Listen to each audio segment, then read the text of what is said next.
eh, como enrollada en forma de sacacorcho o resorte. Y si yo les preguntara a ustedes, como está ahí en la imagen, ¿qué enfermedades pueden transmitir los ratones? Casualmente vamos a hablar de una de ellas, que es la leptospirosis, transmitida por las espiroquetas. Pero por ejemplo, ustedes vieron recientemente de un crucero con Antonio, que lo vamos a ver el próximo semestre, lo vamos a ver en biología lógica, donde hay virus transmitidos por dolores, o sea, no solo bacterias, ¿no? Pero las espiroquetas que vamos a ver hoy sí se transmiten mucho por dolores. Ahora, estas espiroquetas o espilares, que también se les puede decir, hay dos grandes familias, las leptospiráceas y las espirocharáceas. De la leptospiraceae, bueno, leptospira se llama la bacteria y la enfermedad leptospirosis, no es como equivocarse porque el nombre se parece. Ahora, en el caso de la segunda familia, las espirocharáceas, ahí tenemos dos bacterias que hoy no vamos a verlas con profundidad, pero sí conocer un poquito, por ejemplo, que las borrelias, que la vamos a ver al final de la clase, transmiten las llamadas enfermedades de Lyme o fiebre recurrente, que no son muy frecuentes en América del Sur, pero la vamos a ver. Y los treponemas, la sífilis. Uno de los treponemas, porque hay varios treponemas, el treponema fallido, que produce la sífilis. Y al final, que vamos a repartir un tema para mañana, pero algo simple, no se preocupen, va a estar el treponema fallido. Ya tengo algo. En las espiroquetas, en sentido general, tienen forma de sacacorcho o espiral, pero no tiene flagelos. Sin embargo, cubriendo toda la superficie periplasmática de la bacteria, periplasmática quiere decir que sale del citoplasma que atraviesa la pared, cubriendo toda la superficie periplasmática de la bacteria, tienen unos pequeños cilios llamados filamentos axiales. Los filamentos axiales, que repito, rodean la cubierta de la bacteria, le permiten que haga formas rotatorias como de taladro, se mueve de esa manera, en forma rotatoria o de taladro. No tiene flagelos, no los tiene. Sin embargo, se mueve en forma de sacacorcho, taladro, por los filamentos axiales que rodean toda la superficie periplasmática. Ahora, nosotros hasta este momento teníamos conclusión de gran, bueno, lo hemos dicho en el laboratorio. Las espiroquetas no lo permiten. El asunto es que la forma esta media atípica de la bacteria hace que la tinción de gran no sea útil para poderla visualizar. Por lo tanto, utilizamos una técnica auxiliar que es la microscopía de campo oculto. Repito, no se usa la tinción de gran. Hay autores que dicen que si las pudiéramos teñir con tinción de gran, se viera el gran negativo. Pero es muy complicado por la forma de la bacteria. La técnica que se usa es la tinción, la técnica de microscopía de campo oculto. ¿Bien? Para poderla visualizar. Ahora, en ambos extremos de la bacteria, porque empieza en un lugar, se enrolla y termina en otro, tiene dos espinas o ganchos. ¿Bien? Repito, en un extremo y otro tiene dos espinas o ganchos que la usa para perforar los tejidos que ella va a invadir. Repito, como se mueve en forma de sacacorcho, tiene en los extremos dos espinas o ganchos que perfora la célula o tejido que le avanza. ¿Bien? ¿Alguna pregunta, chicos? Duda sincera, pueden preguntar. Estoy sentado aquí, pero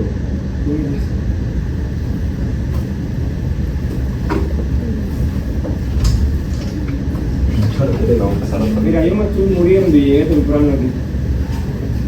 Por ustedes estoy aquí. Buenos días. Pasa.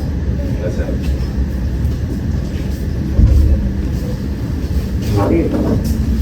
Ahora, cuando nosotros decimos que una enfermedad es zoonótica, ¿a qué nos estamos refiriendo? ¿Qué animal?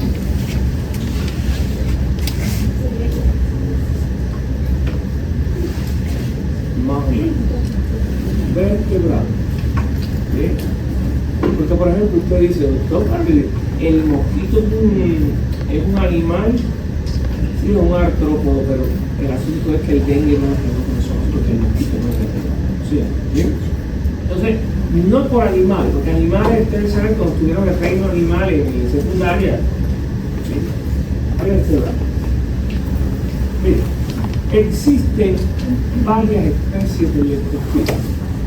La más importante, la más agresiva al humano, la que va a salir en el examen final, es la Leptospira interroga. ¿Sí?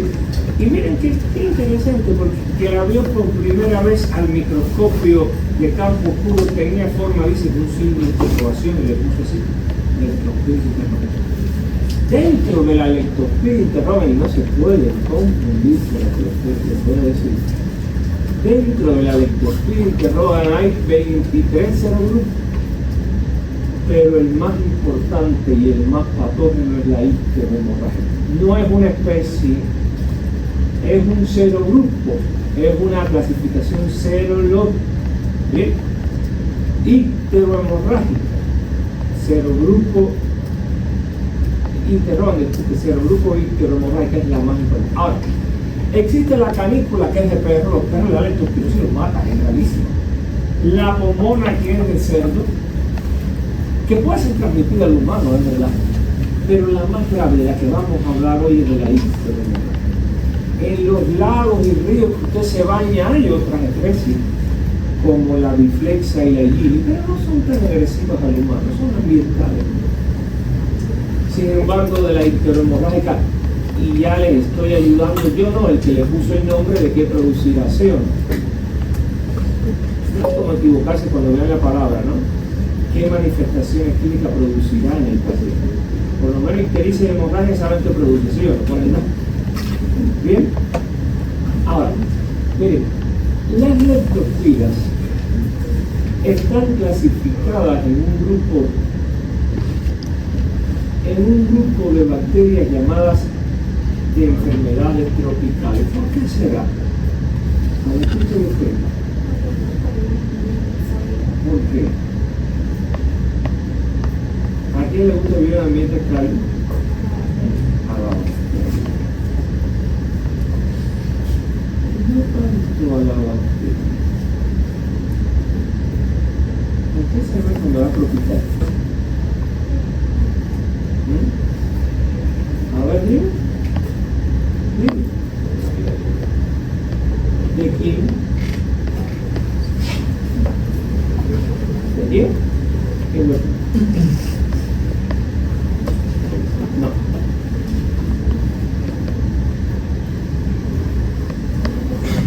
Dime, Salvador. Dime, Tracy, ¿qué persona tú? ¿Policía?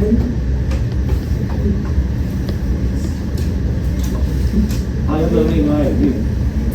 Habla alto, que tú eres más alto que yo. O el que está delante de ti, que se ríe escondido de mí, dime. Dime. ¿Dónde? A ver, te voy a hacer una pregunta a ti. No, Alba. ¿Dónde tú crees que hay más ratones? ¿En Brasil o en Canadá?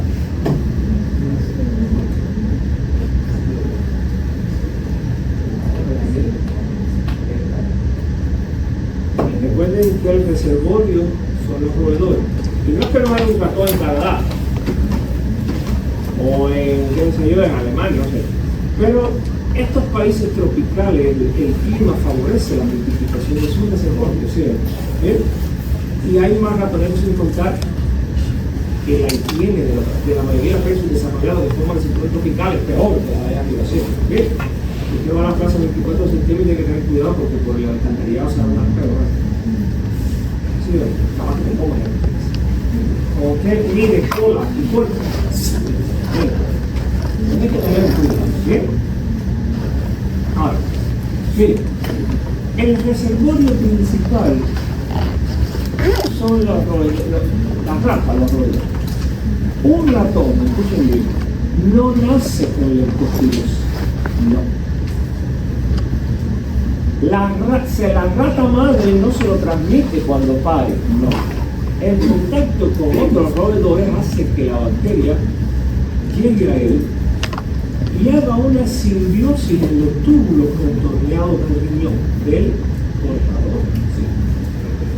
Hay una simbiosis en los túbulos contorneados renales y se va a quedar ahí hasta que la rata o ratón muera de vieja, no porque lo va a matar. Y como se va a quedar ahí en los túbulos contorneados del riñón, ¿por dónde se transmite la leptospirosis? Por la orina de los roedores. ¿Sí? ¿Sí? Porque la tiene ahí, está ahí, en los túbulos contorneados de su riñón. ¿Me están entendiendo, chicos? Y los ratones tienen una costumbre: orinan cuando comen, para marcar su territorio. ¿Sí? Yo les pregunto, a ver, ratonaca, ¿tú lavas el arroz que te comen? Porque los chinos comen mucho arroz. ¿Cuántas veces?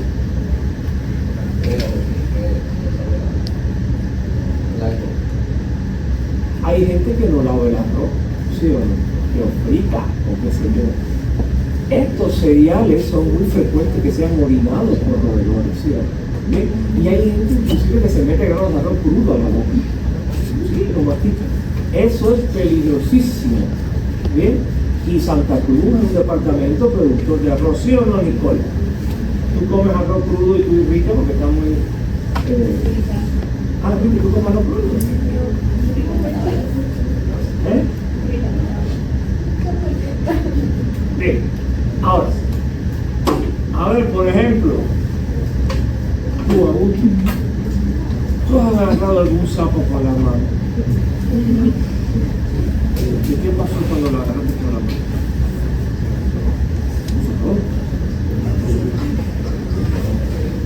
Esto era originalmente sapo. No, estarías asfixiando, ¿no?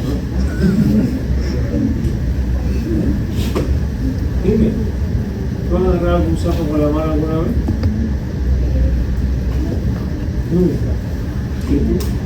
¿Y qué pasó cuando lo agarraste con la mano? Se orinó el sapo, ¿sí? ¿Bien? Y es que fíjense lo que les voy a decir. Si yo les pregunto a ustedes cuál es el reservorio natural de la leptospira, ustedes me tienen que decir roedores. Ahora, si yo les pregunto cuáles son reservorios de transición que pueden estar de 3 a 6 meses en esos animales, incluye perros, cerdos, reptiles, hasta en anfibios, ¿se ha visto? Porque como bien decías tú, las ranas y los sapos se orinan, como usted lo haga, ahí se ha visto espiroqueta, en esa secreción que sale de la leptospira. No se creen que solamente es de rata. Y claro, esos animales van a morir, ¿sí? ¿Ven? Porque no tienen simbiosis con la bacteria, van a morir, pero lo transmiten en la orina. ¿Están entendiendo? Si usted tiene un perro y usted ve que se le pone amarillo el perro, tiene leptospirosis. Y en la orina del perro se lo transmite a usted. ¿Están entendiendo? ¿Bien? De hecho, las mascotas tienen que vacunarse una vez al año contra la leptospirosis. Hay una vacuna contra ella, ¿verdad? Porque mueren de leptospirosis, muy agresiva. ¿Bien? Entonces, todos estos son reservorios de transición y el natural son los roedores. ¿Alguna pregunta? Bien. Ahora, si yo les preguntara a ustedes por oficios, vamos a ver por oficios, ¿quiénes son los que están en riesgo de tener leptospirosis? A ver, ¿quién? Desglósame. Ganadero, ¿quién más? Campesinos, ¿sí? Recolectores de basura, muy bien. ¿Quién más? Eso es importantísimo, grupo de ¿quién más?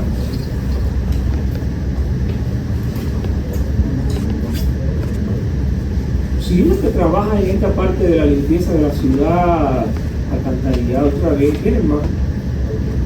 ¿De dónde?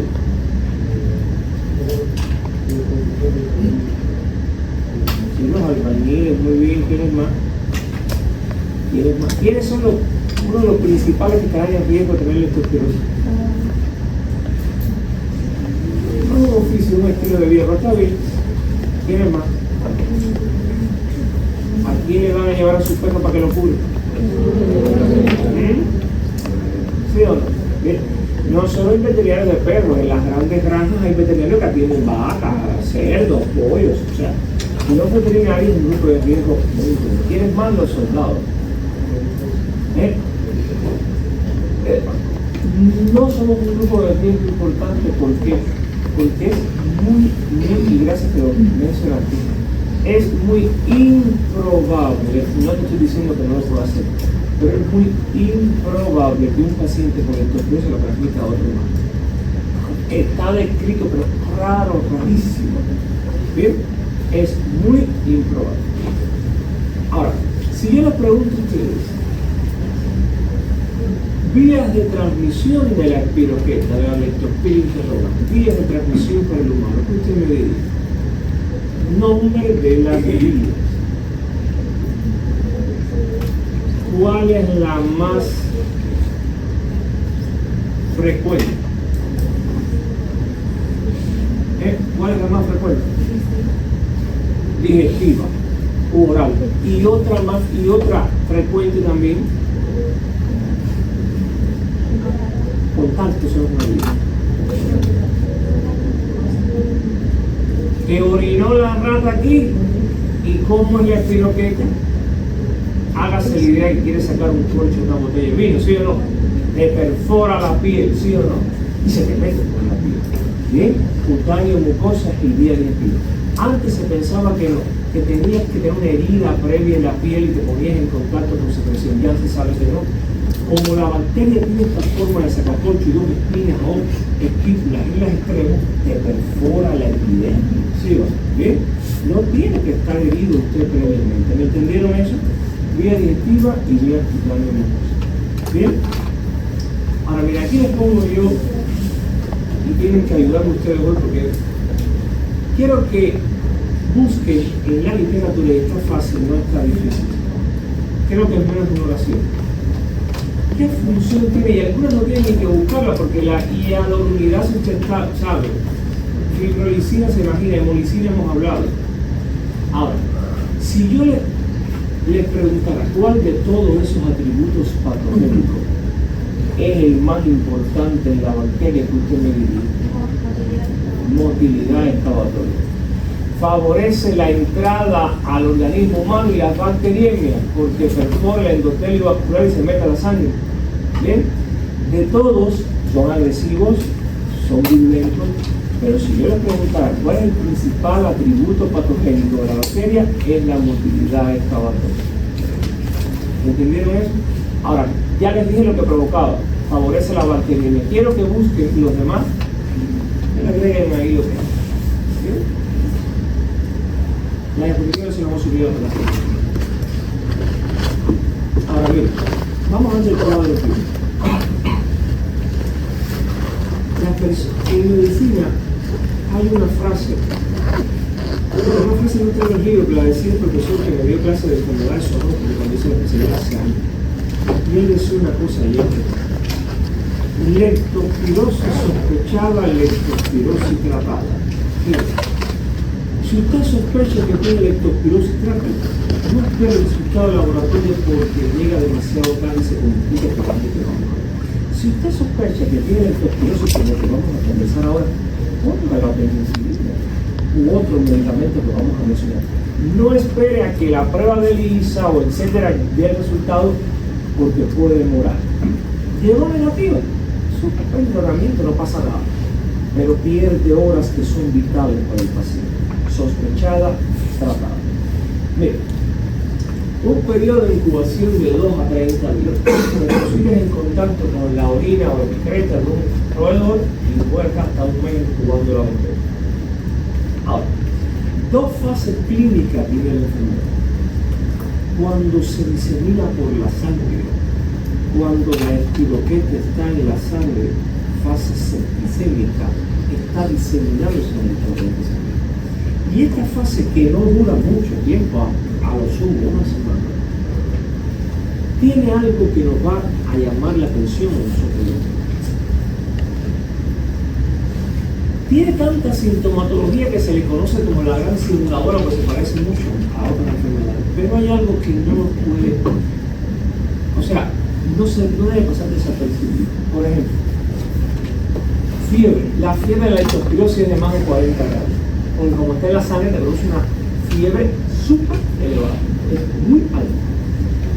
Aparte de la fiebre, cefalea, y no está bien descrito por qué tiene esta afinidad la bacteria, pero sí produce una hipersensibilidad y mialgias en los miembros inferiores. En los gemelos, ustedes le dicen como moroco, ¿no? No se sabe por qué tiene la afinidad por esos músculos, pero el paciente dice: doctor, yo no puedo caminar, no puedo sostenerme en pie.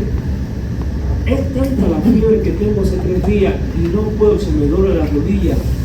Los morocos le van a decir: tengo un dolor. No se les impide eso. Y ya con esta fiebre elevada, la cefalea y ese dolor en miembros inferiores, yo le preguntaría al paciente: ¿en qué trabajas? Porque en la leptospirosis hay algo muy importante que se llama GNU epidemiológico. ¿Qué quiere decir? La epidemiología, que no se le da mucho valor a veces, pero aquí es importante. ¿A qué te dedicas? No, querido cerdo. Trabajo en un almacén alzando sacos de arroz, cosecho maíz. No, trabajo recogiendo basura. La epidemiología en la leptospirosis, genio epidemiológico, es vital para la iglesia. ¿Entendieron eso, chicos? Pregunten siempre a qué se dedica usted. No, yo trabajo de profesor. Ahora, entonces no tiene leptospirosis. ¿Qué ha hecho usted en estos días? No, fui hace como una semana y me bañé en el río tal o en las aguas tal. La razón es horrible en las aguas, ¿cierto? Busquen siempre el dato epidemiológico, que es muy importante. ¿Me están entendiendo? Ahora, se me quitó la fiebre, ya no tengo fiebre, me curé. ¿No? El asunto es que el piroqueta se va del torrente sanguíneo, sale del torrente sanguíneo y desaparecen los mediadores de la inflamación de la fiebre. Y el paciente cree que se curó, pero está transitando de una fase a otra, la llamada fase inmunológica, donde los anticuerpos en tus tejidos y órganos son los que van a jugar un papel importante en la sintomatología de la enfermedad. Por eso pasa de la fase fisémica, ya no hay más bacteriemia, ya no tiene sangre, ahora pasa a la fase inmunológica. Y esta fase inmunológica la dividimos en dos: anitérica e ictérica. Repito, no hay bacteriemia, no hay bacterias en la sangre, ahora es en tejidos. Y se divide la fase inmune en dos: anitérica e ictérica. ¿Qué cosa es pleocitosis?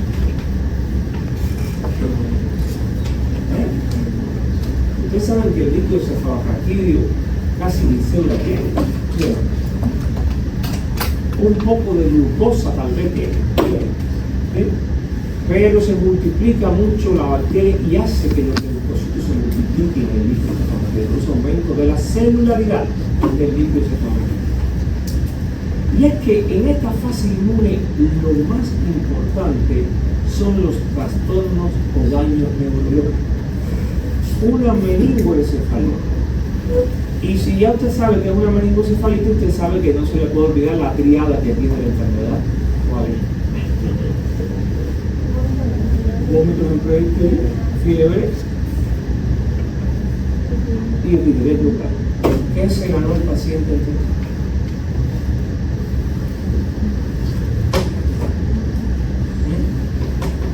Una función lumbar, ¿sí? ¿Cómo vas a saber lo que le está provocando la meningitis? Hay que sacar el líquido cefalorraquídeo. Y no sé si lo habían hablado en alguna clase ya o no, como en otra materia, pero produce síndrome de Guillain-Barré. ¿Han oído eso? Lo hablamos nosotros aquí. Miramos, lo hablamos aquí o en otro material. ¿Qué cosa es el síndrome de Guillain-Barré? Y no es de leptospira, puede ser de cualquier, de muchas enfermedades. ¿Qué cosa es eso?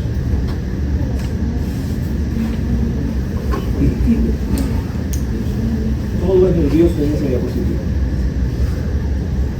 El síndrome de Guillain-Barré. Los virus producen mucho síndrome de Guillain-Barré. Las bacterias no tanto, pero los virus más. El síndrome de Guillain-Barré es un daño autoinmune. Desgraciadamente, el propio sistema inmune, en una hiperrespuesta inmunológica, va a dañar la banda de mielina que cubre el axón. Los linfocitos TCD8 positivas van a dañar la banda de mielina que cubre el axón, por lo tanto se pierde el impulso nervioso, haciendo que el paciente pierda la fuerza del músculo esquelético, llegando a un momento que hay que intubarlo porque no puede respirar. Porque recuerden que el diafragma y los intercostales son esqueléticos, ¿sí? No puede respirar. El síndrome de Guillain-Barré, repito, es una complicación autoinmune propio de los CD8 positivas que destruyen la banda de mielina, provocando una hipotonía o pérdida de la fuerza muscular esquelética. Y no pasa mucho si te produce pérdida de la fuerza muscular en brazos y piernas, pero en el tórax sí, porque no puede respirar, ¿sí? Y tiene que intubar. Es lo más complicado. Lo demás no es tan grave. Ahora, y aquí vamos a ver la forma más grave de la leptospirosis.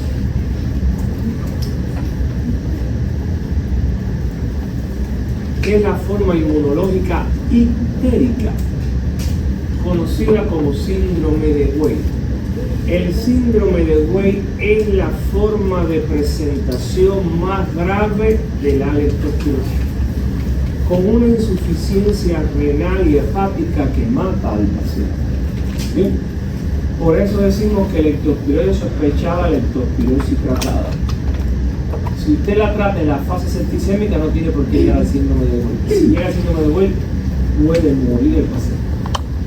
Hemorragias, tanto intestinales como renales, insuficiencia cardíaca, aumento de los azoados, creatinina, ácido úrico y urea, hiperazoemia, creatinina, ácido úrico y urea aumentados, insuficiencia renal.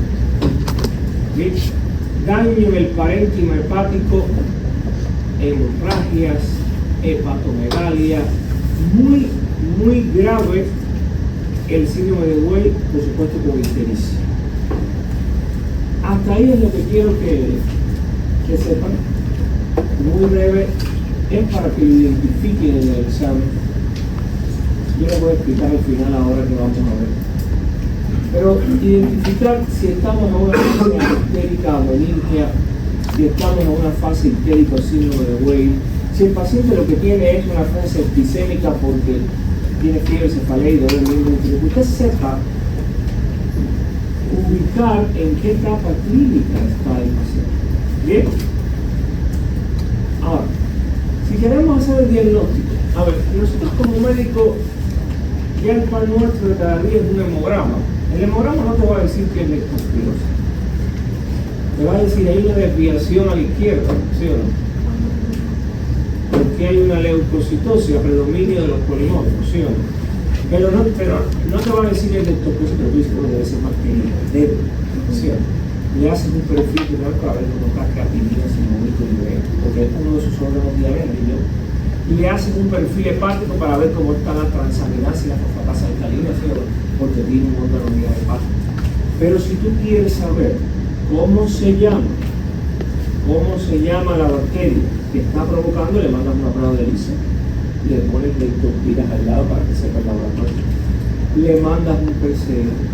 Ahora, no le puedes mandar aquí un urocultivo, aunque tenga daño renal, porque no te crecen los medios de cultivo. ¿Bien? No se pueden visualizar las colonias en los medios de cultivo tradicionalmente. Prueba de ELISA, PCR, y si usted estuviera en un laboratorio o un hospital de alta gama, le manda a la muestra de orina microscopía de campo, ¿sí? Para verla. Pero en los laboratorios estos de aquí no. Pero si es un hospital, quizás usted va a trabajar, no sé, para Brasil en un instituto famoso, en Perú, en Chile, no sé si habrá. Bien, ahí lo puede mandar. Bien, aquí en Cenestrón se hace también la microscopía de campo. Pero lo que tenemos a la mano es la prueba de ELISA y PCR. Ahora, ¿qué medidas preventivas? A ver, ¿qué creen? Vamos, ¿qué medidas preventivas? ¿Qué más? Aparte de lavar las manos, ¿qué más? Claro, recoger la basura, sí, bueno, a veces la ciudad tiene basura. Bien. Y la vacunación. Existe la vacuna contra la leptospira icteromorrágica, pero muy pocos países la tienen. Existe. Y además existe la vacuna veterinaria para los animales de corral. Existe. Pero en humanos no dura más de 6 meses a un año los efectos de la vacuna. Se pierde rápido el efecto, pero existe. Mira, aquí tenemos los medicamentos que podemos usar. Siguen sirviendo la penicilina. Sigue. A pesar de que muchas bacterias son resistentes, la penicilina para la leptospira sigue siendo efectiva. Ceftriaxona, tetraciclinas como la doxiciclina, una quinolona como la ciprofloxacina, útiles contra la leptospira. Solo menciona el medicamento, solo menciona. Y el grupo, por supuesto.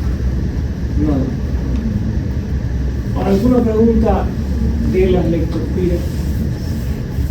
Más o menos pudieron tomar algunas notas. Es lo básico lo que está ahí. Ahora, vamos a hablar de muy breve de la enfermedad de Lyme. Mire, la enfermedad de Lyme, producida por otra espiroqueta, pero no la leptospira, la borrelia, transmitida al humano por garrapatas, picadura de garrapatas al humano. Ahora, miren, la enfermedad de Lyme no es frecuente en el cono sur de las Américas, no. Es más bien del norte, Estados Unidos, México, Canadá. Pero bueno, nadie sabe si le da una visa y usted va allí, ¿no? De hecho, yo tuve una vecina que murió de enfermedad de Lyme. Ella y todos sus amigos a ver a su hijo, vivía por California, pero iba mucho a las montañas. Y parece que allí la picó la garrapata, murió de la enfermedad de Lyme. No se me olvida eso, porque cuando me venía, yo tengo la enfermedad de Lyme, ya lo decía, quiero saber, pero se cumple. Entonces, ¿qué? ¿Cuáles son los reservorios de esta borrelia? Ciervos y conejos. ¿Bien? Los reservorios son venados, un tipo de ciervos y conejos, que abunda mucho, parece ser. Mire, ahora usted, por ejemplo, lo pica una garrapata de su perro, que no es del genio Ixodes, porque no es ese, no va a formar usted una histeria por eso. ¿Bien? Porque el asunto es que para que la garrapata te transmita una enfermedad humana, tiene que estar 24 horas enganchado a tu piel. Son picadoras muy lentas. Te picó, te la quitaste, no va a hacer nada. Tiene que más de 24 horas para que la secreción salival te transmita la bacteria. De lo contrario, no te va a transmitir más. Son chupadoras y comedoras muy lentas. Usted a veces ha matado alguna quizás y ve que como un frijol grande se llena de sangre. ¿Sí? No puede aplastarla con el pie. Tienes que darle candela. Hay que quemarla. Porque si tú la aplastas con el pie se revienta. y en la secreción interna salen las bacterias y parásitos del cuerpo. Hay que quemarla para que se convierta en una uva pasa y la matan de esa manera. No le pongo el pie arriba, ¿sí? Porque esa sangre o secreción de glucosa que tiene adentro, quémela, métele fuego. ¿Sí? Ahora, ¿qué manifestaciones clínicas? Mire, después de 24 horas de tener la garrapata pegada a su piel, que aparece una lesión que es muy característica de esta enfermedad de Lyme, conocida como linfoma crónico migratorio. Es una zona blanca en la piel rodeada de un ribete rojo. Una zona blanca rodeada de un ribete rojo. ¿Sí? Y esta zona clara va a estar de 1 a 4 semanas, casi un mes. Usted picó, va a quedar una evidencia, un centro blanco con un ribete rojo. Ahí estuvo la garrapata. Y se va a diseminar por el torrente sanguíneo. Y lo más interesante de la enfermedad de Lyme es las alteraciones cardíacas, meníngeas y articulares que produce. Bien, lo más importante son las alteraciones cardíacas, articulares y meníngeas.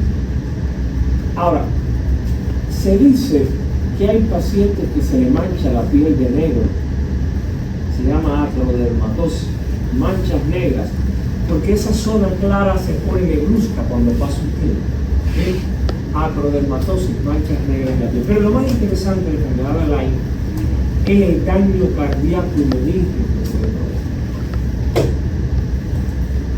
Aquí tenemos los medicamentos que se pueden usar.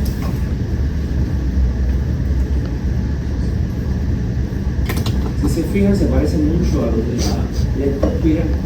Son espiroquetas. Bien, esto es lo que les tenía para hoy de avance de tema. Espero que hayan entendido algo y que disculpen estar sentado aquí porque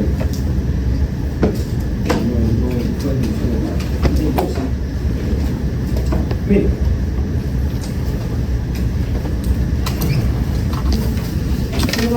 ¿qué van a hacer ustedes? Eso no, déjenlo así, esta parte de tenía que haberla mandado.